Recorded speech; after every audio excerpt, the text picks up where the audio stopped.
Oke, selamat pagi. Hari ini saya akan mempresentasikan untuk mata kuliah Facility Planning. Sebelumnya saya akan share screen dulu um, untuk pembahasan yang akan kita bahas. Pertemuan kali ini kita tentang manufacturing, facility design, and material handling. Oke, apa saja yang akan dibahas di pertemuan ini, yaitu berbicara tentang tipe dan sources dari manufacturing facilities design project-nya, kemudian bagaimana manufacturing facilities design prosedurnya, kemudian kita harus memikirkan lean thinking dan lean manufacturing-nya, begitu juga untuk goal manufacturing facilities design dan material handling-nya. Begitupun untuk sources of information for manufacturing facilities design. Nah, kalau kita lihat untuk yang tipe dan sources of manufacturing facilities design project itu di dalam dunia manufaktur untuk proyek perancangan fasilitas, bagian penting dalam mengoptimalkan proses produksi itu kita lihat dari beberapa sumber dari proyek tersebut, yang mana jenis-jenis proyek perancangan fasilitas dan sumber-sumber proyek tersebut itu bisa terjadi karena adanya greenfield atau pembangunan pabrik baru atau startup industri. Kemudian ada juga yang disebabkan karena perluasan fasilitas atau brownfield. Jadi kemungkinan besar pada saat suatu industri tersebut kapasitasnya sudah tidak memadai lagi dari permintaan atau demand customer, maka adanya ekspansi. Ekspansi tersebut bisa berupa ekspansi penambahan mesin, bisa juga penambahan dari unit atau building dari industri tersebut. Kemudian proyek perubahan layout interior, yang mana layout yang sebelumnya itu tidak efisien sehingga dilakukan perhitungan dan diatur ulang untuk meningkatkan efisiensi dari proses produksinya. Kemudian ada juga yang dikarenakan penyempurnaan kapasitas dan teknologi. Ada teknologi baru terhadap mesin tersebut, maka area lantai produksinya dilakukan penyempurnaan terhadap mesin-mesin tersebut untuk mendapatkan hasil produk yang lebih maksimal, optimal. Kemudian bisa juga untuk penyusunan ulang fasilitas demi keselamatan kepatuhan itu erat kaitannya dengan health and safety environment. Kemudian ada juga yang disebabkan karena optimasi rantai pasok atau supply chain. Di sini supply chain itu ada yang dari hulu sampai dengan hilir. Ada suatu industri yang dia terfokus untuk optimasi rantai pasok di bagian hulunya. Berarti pada bagian warehouse pun hal yang sama bisa terjadi di hilir. Hilir itu berarti warehouse finish good-nya. Kalau yang hulu adalah warehouse raw materialnya. Di situ ada proses penataan fasilitas area tersebut untuk mengoptimalkan luasan dari warehouse tersebut, bagaimana sehingga penataannya menghasilkan penataan yang optimal untuk efisiensi penyimpanan area raw material maupun area finish good-nya. Kemudian ada juga yang diakibatkan karena peningkatan kapasitas produksi sementara. Pada suatu industri ada di bulan-bulan tertentu kapasitas produksi naik atau bahkan turun.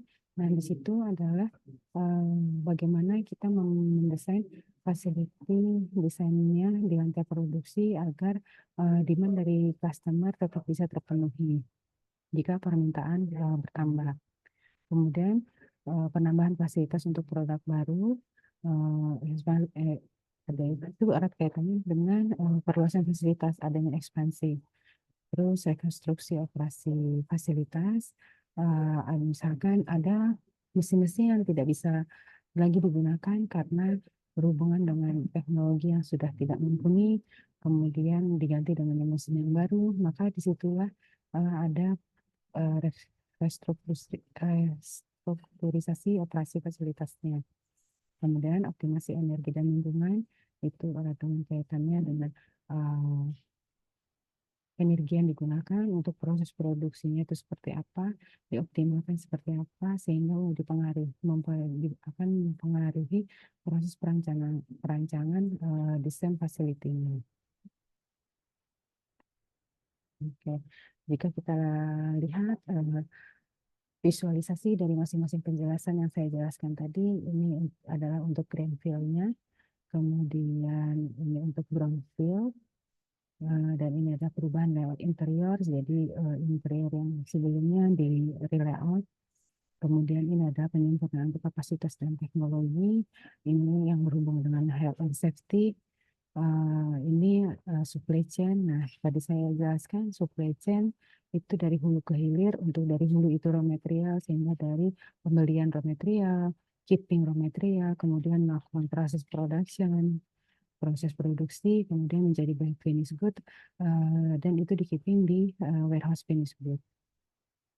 Kemudian ada peningkatan kapasitas produksi sementara, baik di produksi di warehouse, baik kapasitas yang di warehouse kita pertimbangkan, ataupun kapasitas dari output dari mesin di lantai production. Nah, ini adalah untuk penambahan fasilitas untuk produk baru agar demand tetap terpenuhi sesuai kebutuhan customer. Kemudian restrukturisasi operasi fasilitas ini berhubungan dengan mana misalkan untuk lantai produksi mana mesin yang sudah tidak bisa digunakan dan diganti dengan yang baru, atau bahkan belum ada pengganti, tapi untuk meminimalkan gerak operator agar efisiensi tercapai, maka mesin-mesin yang tidak digunakan itu perlu di restructuring atau di move ke area lain. Kemudian optimasi energi dan lingkungan. Ini erat kaitannya dengan masih sama dengan HSE, environment, yaitu meningkatkan efisiensi energinya. Nah, proses perancangan fasilitas manufaktur ini adalah kunci dalam menciptakan lingkungan produksi yang efisien dan produktif, yang mana tujuan akhirnya adalah untuk lean manufacturing. Oke, untuk kita membahas tentang manufacturing facilities design prosedur itu, langkah-langkahnya itu agar lebih sistematis, kita bisa mengikuti langkah berikut, yaitu pertama kita pasti mengidentifikasi kebutuhan dan tujuannya apa, kemudian kita lakukan pemilihan lokasinya, kita analisa dengan pengumpulan datanya, kemudian kita rencanakan layoutnya. Lanjut pemilihan peralatannya untuk support desain fasilitas tersebut, kemudian kita evaluasi keselamatannya mesin tersebut bagaimana dari sisi health and safety-nya, begitu pun environment-nya, kemudian kita desain infrastrukturnya dan kita evaluasi lingkungannya. Dan tentunya hubungannya dengan anggaran dan penjadwalan dari proses facility desainnya, kemudian kita implementasikan dan dioperasikan, serta ada proses maintenance atau pemeliharaan. Dan yang langkah terakhir yaitu adalah evaluasi dan peningkatan. Jika dari fasilitas desain tersebut masih belum optimal, maka kita bisa hasil dari evaluasi tersebut menyatakan masih belum optimal, maka masih bisa di review dan kita perbaiki lagi sehingga continuous improvement terus berjalan. Prosedur ini dapat disesuaikan dengan kebutuhan perusahaan dan proyek tertentu. Ini penting untuk melibatkan tim-tim yang berpengalaman sehingga perlu kerjasama yang baik antar departemen dalam perancangan fasilitasnya agar regulasinya berjalan lancar dari sisi health and safety-nya dan environment-nya, dan proses perancangan fasilitas yang baik itu industri dapat mencapai efisiensi yang lebih tinggi dan demand manufakturnya dapat tercapai. Sekian untuk pertemuan hari ini.